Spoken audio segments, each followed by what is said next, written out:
Igor. Eu sou o Marcos. Roberta. Sou Mariana. Nós somos alunos do programa de pós-graduação em Genética e Melhoramento de Plantas e esse é mais um vídeo para a disciplina de Genética Quantitativa ministrada pelo professor Augusto Garcia. Bom, pessoal, hoje nós vamos fazer uma discussão sobre esse artigo, modelando a epistasia de caracteres quantitativos utilizando o modelo de Cochrane, que foi escrito por Cao e Zheng e publicado em 2002. Os focos do nosso vídeo serão os modelos do F infinito e o modelo F2. Nós vamos apresentar as pressuposições e as propriedades de cada um deles e faremos também uma comparação entre ambos, ressaltando as vantagens do modelo F2 quando comparado ao modelo do F infinito. Anteriormente, nós vimos que Fischer, em 1918, utilizou uma regressão linear entre o valor genotípico de um loco contendo dois alelos com o conteúdo gênico para particionar este valor genotípico em partes atribuídas à ação de aditividade, que corresponderia ao que o modelo prevê, e a desvios dessa regressão, que corresponderia à ação de dominância. Partimos agora da escala proposta por Falconer e Mackay, onde está representado o potencial de atuação de um loco dialélico no valor de uma característica quantitativa. A partir dessa, nós começaremos a demonstração do modelo F infinito. Nessa escala, nós temos o valor de -A como representando o parâmetro do homozigoto recessivo, o valor de zero, ou do intercepto, como a média entre o homozigoto recessivo e o homozigoto dominante, o valor de +A para o homozigoto dominante e o valor de D, que se refere ao desvio entre a média dos dois homozigotos para o valor do heterozigoto. A partir dessa escala, nós conseguimos chegar nas seguintes equações, que são a base para o modelo do F infinito. Temos G0, ou seja, o genótipo que não possui nenhuma das cópias dos alelos favorável para o caráter, como igual ao intercepto menos o A. O G1, que é o heterozigoto, como o intercepto mais o D. E o G2, que é o genótipo com as duas cópias do alelo favorável, como o intercepto mais A. Colocando esse sistema de equações na forma matricial, podemos obter as estimativas de média A e D através do produto da inversa da matriz de delineamento pelo vetor dos valores genotípicos, onde teremos a seguinte solução, onde o intercepto, ou seja, a média da população para aquele loco em questão, corresponde à média aritmética entre os dois homozigotos. O parâmetro A corresponde à média entre a diferença do homozigoto dominante menos o homozigoto recessivo, e o parâmetro D corresponde à diferença entre os valores genotípicos do heterozigoto e o valor médio dos homozigotos. Nota-se que neste modelo a estimativa da média populacional é baseada apenas no valor genotípico dos homozigotos. Também podemos notar que as estimativas de A e D são contrastes, isto porque, não havendo diferença entre os homozigotos, não há efeito aditivo, e não havendo diferença entre o heterozigoto e a média dos homozigotos, não há efeito de dominância. Vamos considerar agora um modelo de valor genotípico que considera dois locos dialéticos. Neste caso, o valor genotípico passa a ser representado pela seguinte forma, onde nós temos que será igual ao intercepto, representado por β0, mais os somatórios dos efeitos dos componentes de cada loco. Β1 é o estimador do valor aditivo do loco A e é multiplicado pela variável V1, que pode assumir os seguintes valores dependendo do genótipo do indivíduo. 1 para o homozigoto dominante, 0 para o heterozigoto e -1 para o homozigoto recessivo. Já β2 é o estimador do efeito de dominância entre os alelos de A.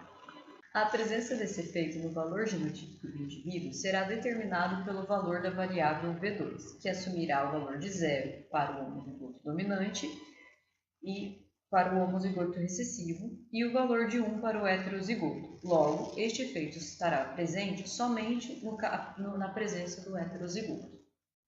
Nós vimos que, além dos efeitos principais aditivos e de dominância para cada loco, existem 4 tipos de efeitos epistáticos, são interações entre os efeitos principais. Então vamos ter efeitos de aditividade, aditivos por aditivos, aditivos por dominância e dominância por dominância. As interações epistáticas entre esses diferentes efeitos serão estimadas pelos parâmetros β5, β6, β7 e β8, sendo que a presença do efeito β5 será determinada pela variável V5, cujo valor é o produto entre as variáveis V1 e V3. Analogamente, os valores V6, V7 e V8 indicam a presença ou ausência dos efeitos epistáticos β6, β7 e β8, e podem ser obtidas pelos produtos entre as variáveis V associadas aos efeitos aditivos e de dominância presentes em cada genótipo. O sistema de equações que representam todos os valores genotípicos possíveis para os dois locos podem ser representados pela seguinte matriz. Por exemplo, o indivíduo G12, que possui genótipo Azão, Azinho, Bzão, Bzão, nós podemos observar que seu valor genotípico será composto pela média da população, pelo efeito de dominância no loco A, já que ele é heterozigoto, Azão, Azinho, pelo efeito de aditividade do loco B, já que ele é homozigoto, Bzão, Bzão, e pela presença de interação entre a dominância do loco A e a aditividade do loco B. Através da matriz X anterior, nós podemos ver que o estimador da média vai levar em consideração apenas os genótipos homozigotos, apesar de terem heterozigotos na população.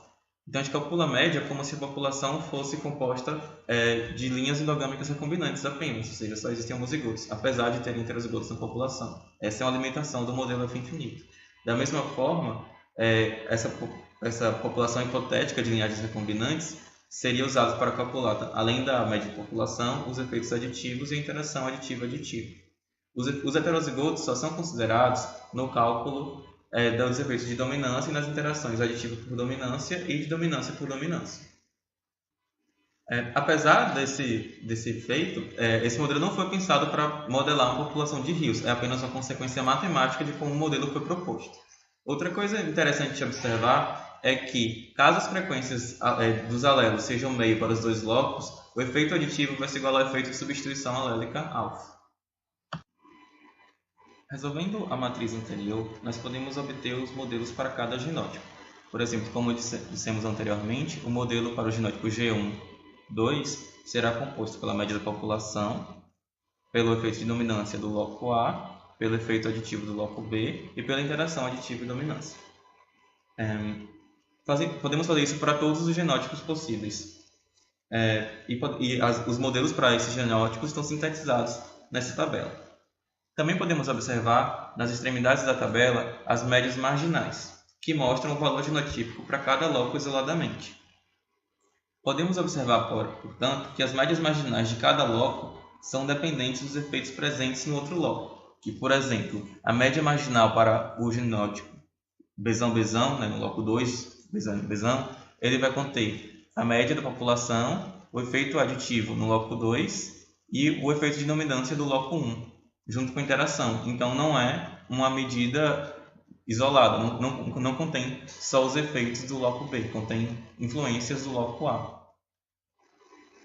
Essa característica faz com que as estimativas dos efeitos por locos estejam viesadas no modelo F infinito. Agora nós vamos falar sobre o modelo de Cockman. Ele particionou a variância genética em componentes de variância usando contrastes ortogonais.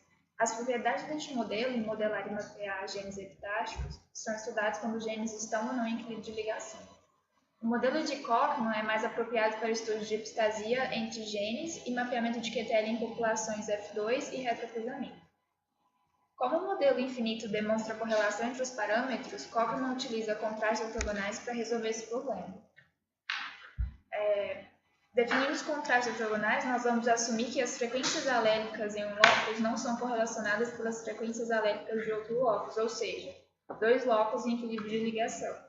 Cockman particionou a variância genética causada por dois loci, A e B, cada um com dois alelos, Azão-Azinho, Bzão-Bzinho, de um organismo diploide, usando contrastes ortogonais. Assim, para que seja ortogonal, deve satisfazer as seguintes equações. A primeira garante que os desvios em torno da média são comparados e o segundo que os contrastes são ortogonais. Bom, o modelo de Cocker, nesse caso, nós estamos utilizando ele para 2 locos não ligados com 2 alelos.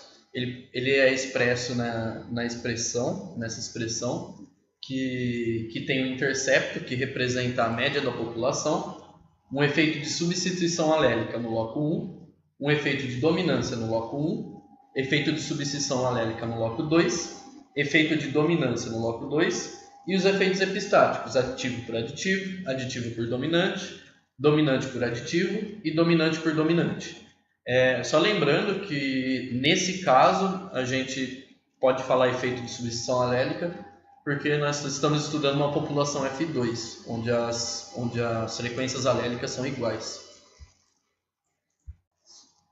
Agora vamos definir os contrastes ortogonais para a matriz X. W1 vai receber 1 se for azão azão, 0 se for azão azinho e menos 1 se for azinho azinho. W2 vai receber menos meio se for azão azão, meio se for azão azinho e menos meio se for azinho azinho. W3 vai receber 1 se for besão besão, 0 para heterozigoto e menos 1 para homozigoto recessivo. E W4 menos 1 para besão besão, meio para besão bezinho e menos 1 para bezinho bezinho. W1 vai ser o contraste linear para o loco A e W2 será o contraste quadrático para o loco A. Da mesma forma, W3 seria o contraste linear para o loco B e W4 o contraste quadrático para o loco B. Lembrando que linear e quadrático correspondem aos termos genéticos aditivos e dominantes, respectivamente. Nesta tabela, a gente tem os 9 genótipos e todos os contrastes ortogonais. Continuando a definir eles, W5 seria a multiplicação do W1 e W3, seria a interação epitática aditiva por aditiva. W6 seria a multiplicação de W1 e W4, seria a interação aditiva por dominante. W7, W2 e multiplicação de W2 e W3, a interação dominância por aditiva. W8 seria a multiplicação dos contrastes 2 e 4, mostrando a interação epistática dominante por dominante. Bom, pessoal, a partir da inversa da nossa matriz X, nós podemos chegar aos estimadores dos parâmetros. E0 representa a média populacional, que considera todos os genótipos e é ponderada pelas frequências. Diferente do modelo F infinito, onde o estimador da média leva em consideração apenas os genótipos homozigotos, sem nenhuma correção pela média populacional. Podemos observar aqui os estimadores. W1 e W3 são os efeitos de aditividade nos loci 1 e 2, respectivamente, sendo equivalentes a diferença entre o homozigoto dominante e o homozigoto recessivo, o que não acontece no modelo F infinito. W2 e W4 são os efeitos de dominância, equivalentes ao desvio da média esperada do heterozigoto, que também não acontece no modelo F infinito. Bom, eu vou mostrar agora alguns exemplos das interações epistáticas. Nesse gráfico, nós podemos notar que temos diferentes valores genotípicos para os genótipos besão, besão e bezinho, bezinho, quando temos a presença dos genótipos azinho, azinho ou azão, azão no outro loco. Um exemplo que mostra a interação aditiva por aditiva. Agora, nós temos um exemplo de interação aditiva por dominância, onde podemos notar que, dependendo do genótipo no loco 1, azão, azão ou azão, azinho, temos diferentes valores genotípicos para os genótipos do loco 2. Observando agora os gráficos das interações dominante por aditiva e dominante por dominante, podemos notar os mesmos princípios de interação entre os losses. O estudo dessas interações é muito importante para o melhorista, pois permite selecionar loci com interações com maior valor genotípico.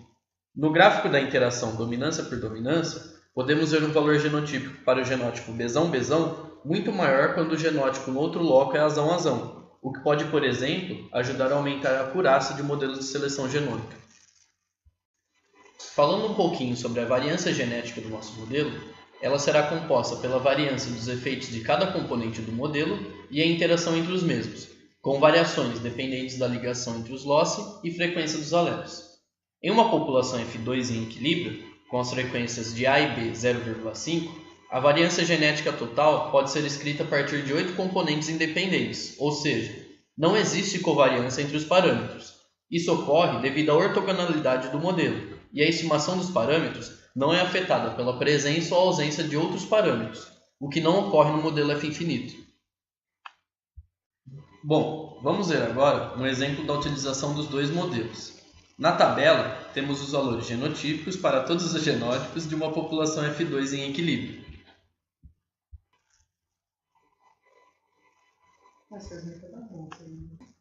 Vamos construir agora as matrizes dos dois modelos. Essa é a matriz do modelo F infinito. Também criamos uma matriz G com os valores genotípicos e por fim é criado o beta com as estimativas dos parâmetros do modelo.